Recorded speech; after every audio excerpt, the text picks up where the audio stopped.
Boa noite, amada Igreja do Senhor. Boa noite, os visitantes. Sejam todos bem-vindos em nome de Jesus. Boa noite, você internauta. Que alegria estarmos aqui neste culto de adoração. Eu quero saber, cadê os verdadeiros adoradores? Eita Deus! Eu ouvi aí também o internauta falando aí. Glória a Deus. Eu peço que a amada Igreja do Senhor abra em Gênesis 22. Eu peço primeiro uma oração com o nosso amado pastor.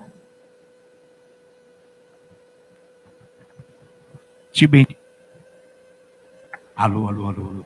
Te bendizemos, Deus vivo, te glorificamos e exaltamos, Senhor, pela tua gloriosa presença em nosso meio, por estarmos aqui reunidos contigo, Senhor, sob a tua direção, sob o teu amor, sob a tua fidelidade. Por isso, nessa noite, te exaltamos, te glorificamos, sabedores que somos que aqui reunidos já desenvolvemos para a tua honra e glória os minutos de oração, de leitura dos salmos. Tivemos uma linda e gloriosa ministração, lindos e gloriosos louvores, e agora também capacita-nos para que possamos receber a palavra que o Senhor já colocou no coração da tua serva, a nossa amada ministra Carla Lobato, já devidamente ungida pelo teu Espírito Santo, e esperamos receber, Pai, tudo que vem do trono, em nome de Jesus. Amém. Eu peço que o nosso amado pastor leia Gênesis 22, de 1 a 9. Em seguida, eu vou ler de 10 a 18.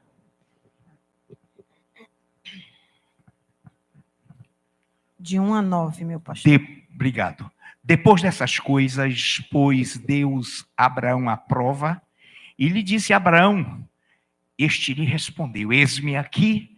Acrescentou Deus, toma teu filho, teu único filho Isaque, a quem amas, e vai à terra de Moriá, oferece-o ali em holocausto, que eu te mostrarei. Levantou-se, pois, Abraão de madrugada, e tendo preparado o seu jumento, tomou consigo 2 dos seus servos e a Isaque, seu filho. Rachou lenha para o holocausto e foi para o lugar que Deus lhe havia indicado. Ao terceiro dia, erguendo Abraão os olhos e o lugar de longe, então disse a seus servos, esperai aqui com o jumento, eu e o rapaz iremos até lá, e havendo adorado, voltaremos para junto de vós. Tomou Abraão a lenha do holocausto e a colocou sobre Isaque, seu filho. Ele, porém, levava nas mãos o fogo e o cutelo. Assim caminhavam ambos juntos. Quando Isaque disse a Abraão, seu pai, meu pai, respondeu Abraão, eis-me aqui, meu filho. Perguntou-lhe Isaque, eis o fogo e a lenha, mas onde está o cordeiro para o holocausto? Respondeu Abraão, Deus proverá para si, meu filho, o cordeiro para o holocausto. E seguiam ambos juntos. Chegaram ao lugar que Deus lhe havia designado. Ali edificou Abraão um altar. Sobre ele dispôs a lenha, amarrou Isaque, seu filho, e o deitou no altar em cima da lenha. E estendendo a mão, tomou o cutelo para imolar o filho. Mas do céu lhe bradou o anjo do Senhor. Abraão, Abraão, lhe respondeu, eis-me aqui. Então lhe disse, não estendas a mão sobre o rapaz e nada lhe faças, pois agora sei que temes a Deus, porquanto não me negaste o filho, o teu único filho.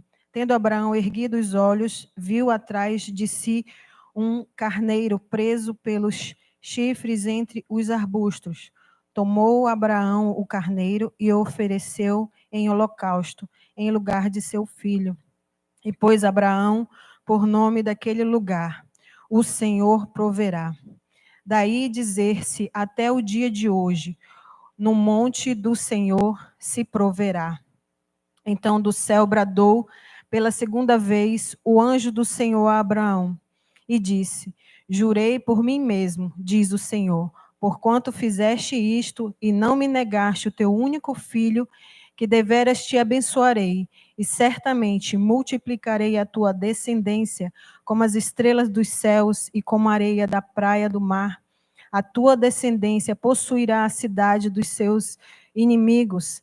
Nelas serão benditas todas as nações da terra, porquanto obedeceste a minha voz. É uma história bem conhecida da amada igreja do Senhor. E falar de altar, que significa lugar de sacrifício, e os antigos, eles expressavam a sua adoração ao Senhor edificando o altar. Um simbolismo para manter o relacionamento deles com o Senhor de forma positiva. Então, assim como Abraão, outros patriarcas também edificaram altares e ofereceram sacrifícios a Deus ao longo de sua jornada. E aqui nós vemos, a partir do capítulo 12, Gênesis, Moisés, inspirado por Deus, narra a história de Abrão, que depois teve seu nome mudado para Abraão. E você pode ler essa história em casa, que é muito tremenda, linda demais. E você vai perceber que Abraão tinha como essa prática de vida, erguer altar ao Senhor. Onde ele chegava, onde ele saía, ele levantava um altar ao Senhor. E chega um determinado momento que não se vê Abraão edificando altar ao Senhor. E acompanhem o meu raciocínio, por favor. Lembre-se que o altar, para os antigos, era lugar de adoração, de sacrifício. Então, nós podemos fazer uma conjectura. Chega então no capítulo 22, que nós lemos de Gênesis, e o Senhor coloca à prova a Abraão e pede o sacrifício do seu filho, né? Isaque, o filho da promessa. Aí, como assim, né? Porque no capítulo 21, no versículo 12, no seu final, o Senhor diz a Abraão: porque em Isaque será chamada a tua descendência. Então, se Deus não é homem para que minta, nem filho do homem para que se arrependa, né? Ele não tem um caráter duvidoso, mentiroso. O caráter de Deus é perfeito. E com base em todo o contexto da história de Abraão, das promessas de Deus na vida de Abraão, nós podemos concluir que Deus não queria a morte de Isaque, certo? Não queria que Isaque matasse seu filho, mas era um momento de provação. O Senhor estava provando o coração de Abraão, onde estava o coração dele. E nós vemos isso na história. E eu percebi isso também. Também podemos dizer que o Senhor estava conduzindo Abraão de volta ao lugar da adoração. Porque se ele passasse mais tempo, ele não deixou de amar o Senhor, ele não estava em apostasia, ele não estava em pecado, mas se ele passasse mais tempo sem construir altar ao Senhor, isso poderia interferir no relacionamento dele com Deus, certo? Assim como nós, se deixarmos de nos congregar, se deixarmos de termos uma vida de oração, uma vida de busca ao Senhor, isso vai nos levar, com certeza, a um afastamento de Deus, a uma interferência no nosso relacionamento com o Senhor. E os antigos tinham como prática de adoração essa forma que o próprio Deus os instruiu.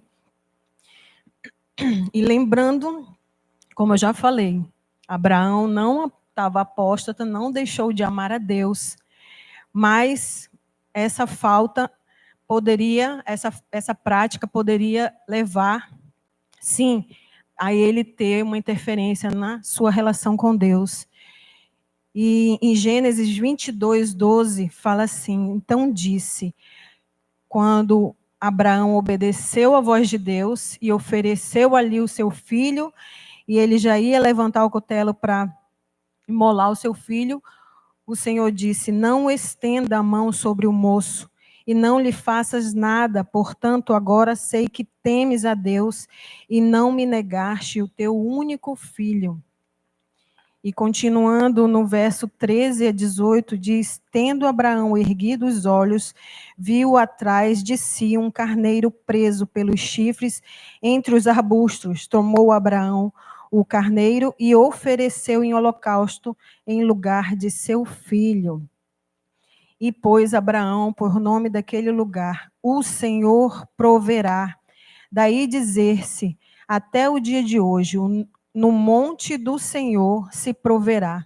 Então do céu bradou pela segunda vez o anjo do Senhor a Abraão e disse: Jurei por mim mesmo, diz o Senhor, porquanto fizeste isso, não me negaste o teu único filho, que deveras te abençoarei e certamente multiplicarei a tua descendência como as estrelas do céu e como a areia da praia do mar. A tua descendência possuirá a cidade dos seus inimigos, nelas serão benditas todas as nações da terra, porquanto obedeceste a minha voz. Então, pela obediência de Abraão e nessa conjectura santa no Senhor, que o Senhor estava conduzindo ele novamente ao lugar da adoração, ao lugar do sacrifício, que essa é a vida do adorador do Senhor, é uma vida de adoração, de renúncia, de sacrifício, é um lugar onde nós permanecemos na presença de Deus. Amém? Então, hoje nós não precisamos construir um altar de pedra ou de barro, como o Senhor ordenou em Êxodo. Você pode abrir Êxodo 20, foi ordenança do Senhor que fosse feito assim. 24, um altar de terra me farás e sobre ele sacrificarás os teus holocaustos, as tuas ofertas pacíficas, as tuas ovelhas, os teus bois, em todo lugar onde eu fizer celebrar a memória do meu nome, virei a ti e te abençoarei. Se me levantares um altar de pedra, não o farás de pedras lavradas, pois se sobre ele manejares a tua ferramenta, profaná-lo-ás. Então, hoje é diferente porque nós somos o altar do Senhor. Nós somos aqueles que oferecem sacrifício vivo, agradável a Deus. Em Salmos 51:16 diz: sacrifícios agradáveis a Deus são um espírito quebrantado e um coração compungido e contrito não desprezarás, ó Deus. Nós vivemos essa hora e já chegou que os verdadeiros adoradores adorarão o Pai em espírito e em verdade. São estes o que o Pai procura para seus adoradores. Deus é espírito e importa que os seus adoradores o adorem em espírito e em verdade. Amém? E em Hebreus 13, 15 e 16 diz assim: por meio de Jesus, pois, ofereçamos a Deus sempre sacrifício de louvor, que é o fruto de lábios que confessam o seu nome. Não negligencies igualmente a prática do bem e a mútua cooperação, pois com tais sacrifícios Deus se compraz. Então, como adoradores do Senhor, hoje nós oferecemos sacrifícios de louvor, amém? Quantos oferecem a Deus o seu sacrifício de louvor? Então, nós louvamos ao Senhor com vontade e sem vontade, nós adoramos ao Senhor na saúde, na doença, na alegria, na tristeza, não é por sentimento, mas com entendimento, em verdade, em espírito, como o Senhor pede de nós, com todo o nosso coração, com todo o nosso entendimento, com toda a nossa alma. Se tudo nos vai bem, se tudo nos vai mal, o nosso altar está de pé, louvando e adorando o Senhor, rendendo ao Senhor os nossos sacrifícios agradáveis a Deus. Amém? Nossa adoração não se resume em circunstância, não depende do nosso estado emocional, não é um ritual, não é uma religião. Nossa adoração é um estilo de vida, é uma prática contínua, com tudo o que temos e com tudo o que somos. Todos os dias voltamos ao lugar da adoração e oferecemos sacrifícios agradáveis a Deus. Todos os dias nós matamos a carne, amém? Todos os dias nós lutamos de forma intensa e hoje muito mais contra a apostasia, o engano, nos últimos dias que tem crescido de forma tenebrosa.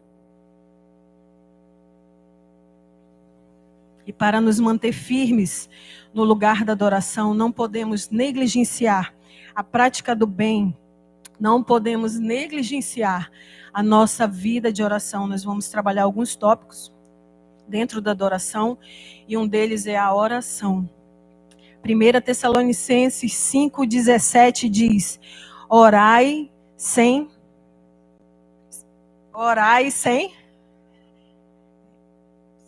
Vocês não jantaram hoje, não. Efésios 6,18. Com toda oração e súplica, orando em todo o tempo no Espírito, e para isto vigiando com toda perseverança e súplica por todos os santos. A oração é uma arma poderosa para nos manter como adoradores na presença de Deus. Só que nós devemos aprender com o Senhor a orar do jeito certo. Eu estava vendo uma postagem do Dr. Denis, neurocientista, e eles fizeram um estudo com 2 grupos de pessoas acerca da oração.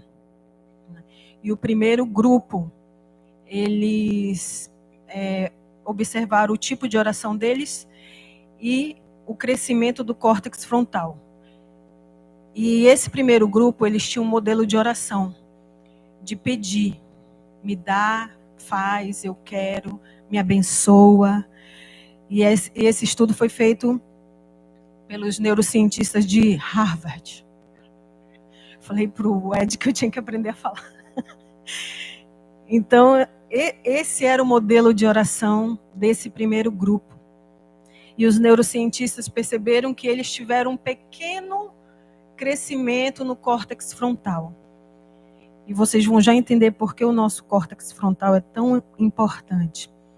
O crescimento deles foi muito pequeno, quase nada. O segundo grupo que eles colocaram como os que fizeram orações eficazes. Eles colocaram assim, mas a gente sabe que a Bíblia já fala sobre oração eficaz. Então,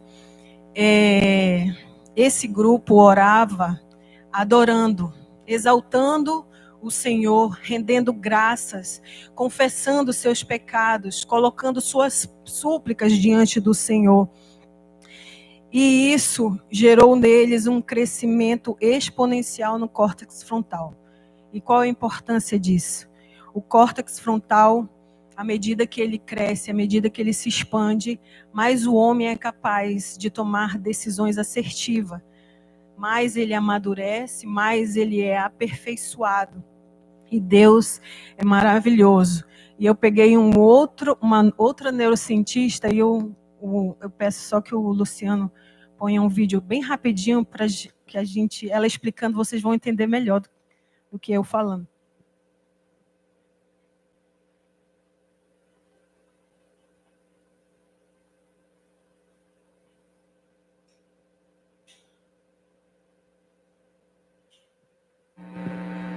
O dia que eu descobri o ponto de Deus dentro do cérebro, olha só. Um médico falando que colocou uma pessoa naquelas máquinas que faz o estudo. Ressonância. E ele pediu para ele fazer várias coisas. E a coisa que mais surpreendeu ele foi quando ele pediu para a pessoa orar. A ciência chama de ponto de Deus no cérebro. E aonde que está nesse exame, né, de ressonância o ponto de Deus? Interessante que a gente poderia pensar no sistema límbico emocional ou no sistema reptiliano, que a parte instintiva do homem, mas está no córtex frontal, que é a instância da nossa mente responsável pela ponderação, tomada de decisão e razão. Por isso que a Bíblia diz que o culto é racional. Uau. A mente humana é o reflexo de Deus, eu digo assim. Quando Deus soprou o fôlego de vida no homem que ainda era pó da terra e o fez alma vivente, ele soprou para mim o córtex pré-frontal, que é o que nos faz diferentes dos animais. Então, nós temos uma centelha divina dentro de nós, uma parte de Deus dentro de nós, que é o sopro que nos faz sermos seres inteligentes. Glória a Deus. Então, nós somos inteligentes, somos diferentes dos animais, que pese hoje o mundo está tão deturpado que as pessoas estão querendo ser animais, ser tratadas como animais. Então, é algo maravilhoso. Eu falava para o meu marido que eu vejo a neurociência, a ciência hoje comprovando fatos que a Bíblia já diz há milhões de anos. Eu vejo como se ela tivesse ajudando os Tomés desta geração. Porque os Tomés, eles precisam, além da palavra, eles precisam de algo que comprove aquela palavra. Então, é assim que eu vejo a neurociência comprovando e, claro, fortalecendo ainda mais a nossa fé daquilo que o Senhor já nos diz.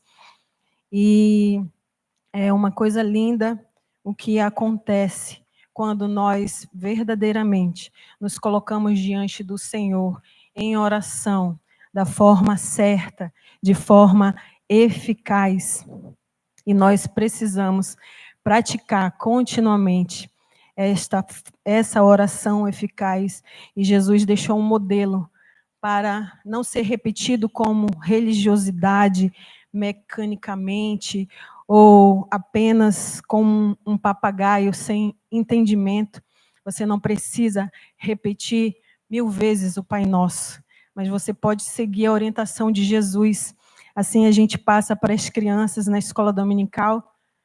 Número 1, louvor, confissão, ações de graça, intercessão e súplica. Então, nossa oração, ela tem essa base dentro do Pai Nosso, que o Senhor já nos deixou como modelo. E outra coisa muito importante é orarmos com entendimento. Deus não se comove por lágrimas. Pese ele entender os gemidos inexprimíveis, ele considerar e colher as lágrimas sinceras de um adorador. Ele sabe, ele nos conhece. Então, nós não conseguimos comover a Deus, né? Ele não é movido por isso, mas por sinceridade de coração. E outro ponto, nossas orações precisam ser direcionadas àquele que pode responder. Eu já orei com pessoas que estavam orando para o irmão que estava do lado, exortando o irmão que está do lado. Então, assim, quando a gente tem algo a dizer ao nosso irmão, a gente chega e fala, irmão, assim, assim, assim. A oração é direcionada ao Senhor, e não para nos mostrar, para dizermos que somos uma pessoa de oração, de muita oração, mas que Deus nos veja como homens e mulheres de oração, que Deus colha as nossas lágrimas no seu odre, que o Senhor nos contemple no nosso quarto de portas fechadas. Não é o momento de exortar e não é o momento de impressionar ninguém. Eu já vi orações de pessoas pregando para Deus, né? O Senhor, a palavra é dele, ele é a própria palavra. Então, nós não precisamos pregar a Deus. Eu acho interessante que eu vi até o Moisés, quando o povo fez o bezerro de ouro lá, e o Senhor falou que ia matar aquele povo, que eles estavam lá na balbúrdia. E a Bíblia fala que Moisés suplicou ao Senhor, mas a súplica dele, ele falou, Senhor, te arrepende do que tu está pensando. E eu falei assim, é muita intimidade, né? Porque ele estava ali como se Deus não soubesse o que estava fazendo. É claro que Deus não queria matar aquele povo, mas estava também experimentando o coração de Moisés. Então, a nossa oração é direcionada a Deus. Outro ponto, a nossa oração em concordância.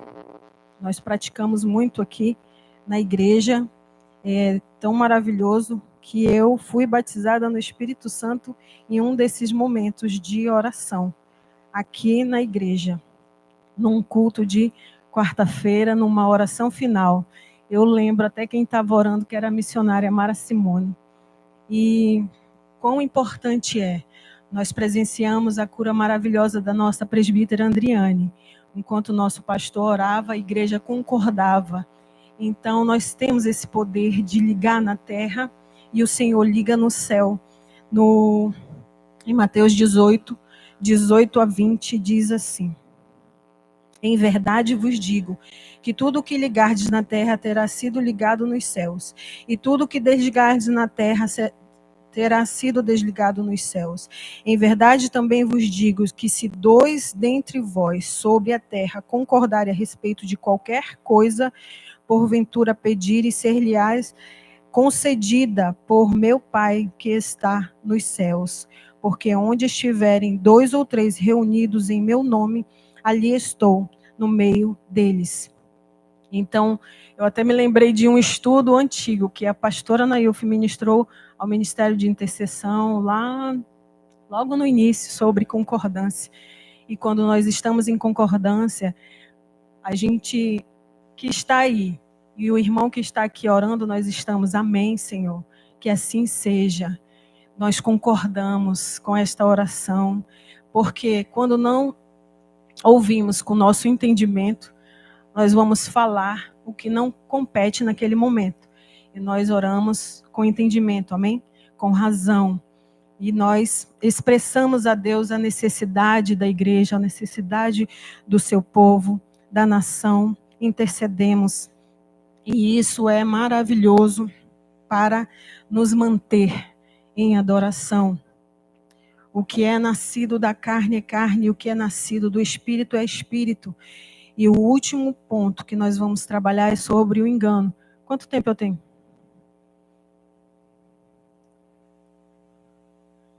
6 minutos?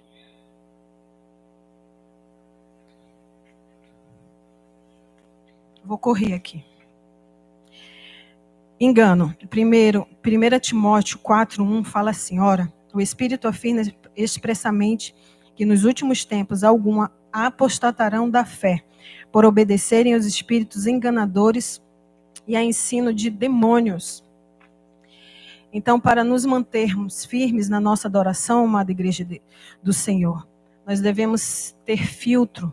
Tem pessoas que não têm filtro, se alimentam de tudo que é porcaria, buscam tudo menos as escrituras e acabam dando crédito a tudo que ouvem. Outros são pecadores contumais, buscam seus próprios interesses e se tornam mentes cauterizadas, reprovadas. E como adoradores que adoramos o Senhor em espírito e em verdade, nós amamos a palavra e temos prazer na sua sã doutrina. Praticamos o nosso culto racional, não movido por emoção, sentimentos, mas buscando e examinando as Escrituras como verdadeiros crentes de Bereia. Um exemplo que eu vejo muitas pessoas dizerem: provai de tudo e retei que é bom. Só que a palavra de Deus não diz isso. A palavra de Deus diz no original: julgai. Provar é diferente de julgar, certo? A partir do momento que eu digo que provar, se alguém me convidar para uma rave, eu posso ir, que eu posso provar de tudo e reter o que é bom. Mas julgar, se alguém me convidar para uma rave, eu vou dizer: não vou. Um ambiente mundano, música mundana, droga e outras coisas mais que acontecem nesses ambientes. Então, eu julgando, eu vou perceber que aquele não é um lugar para eu estar. Como serva do Senhor, como adorador do Senhor, com certeza não agradará o Espírito Santo de Deus. Então, devemos estar atentos, porque até uma vírgula numa frase pode mudar o sentido dela. Então, nós não somos uma fossa que recebe todo tipo de dejetos. Temos pastos verdejantes aqui neste lugar, amém? Temos bom pastor. Aquele, porém, que bebe da água que eu lhe der, nunca mais terá sede. Pelo contrário, a água que eu lhe der será nele uma fonte a jorrar para a vida eterna. Nós somos o altar do Senhor. E um altar sem mistura, um altar que não tem contaminação. Nós não damos crédito a todo o espírito. Nosso lugar de adoração é construído com temor, com santidade, com reverência, com respeito à palavra de Deus. E estou terminando. Isaías 6, de 1 a 3, o Ministério de Louvor pode subir se quiser. No ano da morte do rei Uzias, eu vi o Senhor assentado sobre um alto e sublime trono, e as abas de suas vestes enchiam o templo. Serafins estavam por cima dele.